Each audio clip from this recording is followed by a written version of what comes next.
온라인상에 존재하는 아바타 같은 존재라고 생각하시면 편해요. 어차피 못 만나는 거 전화나 영상통화로 대화할 땐 집중하고 그 외 시간은 나에게 집중하는 거죠.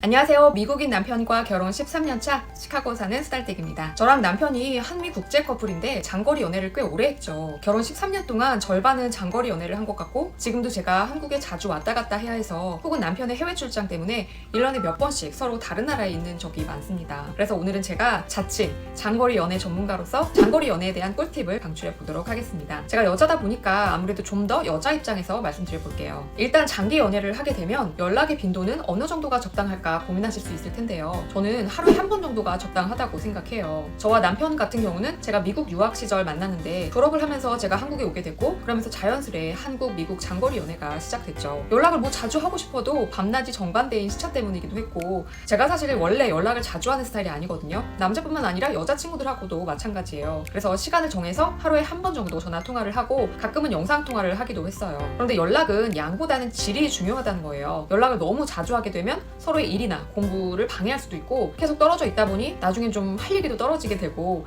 일상적인 얘기만 반복되면 좀 식상해질 수가 있죠. 그러다 한쪽이 집착을 하거나 서운함을 느끼게 되기라도 하면 그 관계는 오래가기가 힘들어지게 됩니다. 사실 저는 처음에 출장 때는 완전히 풀어줬어요, 남편을. 남편도 출장 중이니까 바쁜데 굳이 연락을 강요하거나 한 적이 없고 오히려 제가 더 바쁘니까 상관이 없었는데 사실 이게 나중에 문제가 좀 생기더라고요. 남자는 너무 풀어줘도 너무 가두려고 해도 안 됩니다. 적당히 조절하는 게 쉽지 않지만 그 중간을 잘 유지하셔야 돼요. 두 번째는 서로의 일과 루틴과 일이나 공부 스케줄에 대해 공유하고 이해하는 것이 중요합니다. 여자분이 남자분보다 나이가 어린 경우 사회생활을 해보지 않은 경우는 남자의 일에 대해 이해를 못할 수가 있고 그러면 자신에게 집중해주지 않는 것에 대해 서운함을 많이 느낄 수도 있는데요. 예를 들어 너무 일이 바빠 야근하다 연락을 못하는 경우, 회식하다 연락을 못하는 경우 여러 가지 상황들이 있을 수 있는데 여자분들이 너무 자기중심적인 생각보다는 일하는 남자들의 고충을 좀 더 이해하시도록 노력해주세요.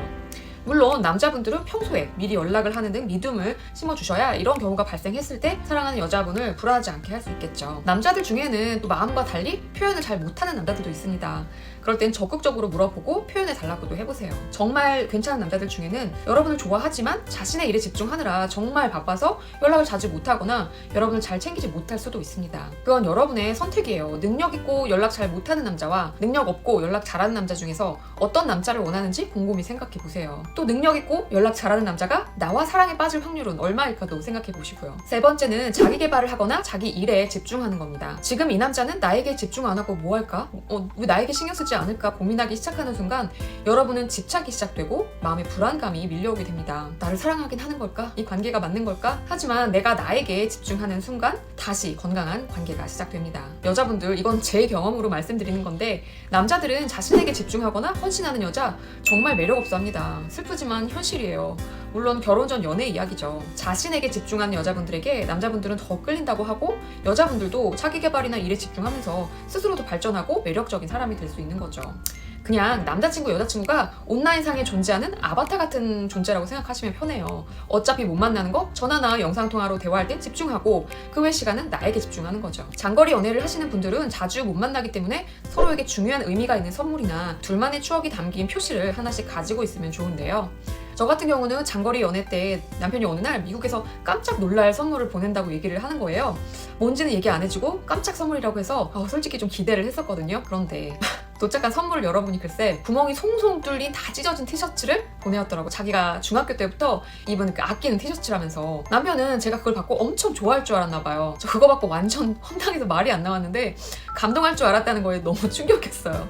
남편이 좀 널드라 이해해 주시고 여러분은 서로가 상대가 좋아할 만한 의미 있는 선물들을 해보시면 좋을 것 같습니다. 마지막으로 장거리 연애는 서로에 대한 믿음이 전제가 돼야 합니다. 하지만 밑도 끝도 없이 나를 믿어라, 오빠 못 믿어? 하는 건 말이 안 되죠. 서로가 믿음이 생길 만한 행동을 평소에 저금하듯이 예를 들면 걱정하지 않도록 미리 연락하기, 약속 잘 지키기 등 평소에 조금씩 신뢰를 쌓으셔야 아까 말한 것처럼 만약의 경우나 불가피한 상황이 생겼을 때 마찰 없이 넘어갈 수가 있습니다. 그 사람의 일거수일투족을 알아야 안심이 되고 계속 불안하다면 그 관계는 이미 끝난 거죠. 서로 신뢰의 행동들을 평소에 쌓으면서 서로를 믿고 잘 표현하되 각자에게 집중해서 장거리 연애에 성공하시고 좋은 결실 맺으시기 바랍니다. 도움이 되셨길 바라고 저는 다음 시간에 뵙도록 하겠습니다. 안녕히 계세요.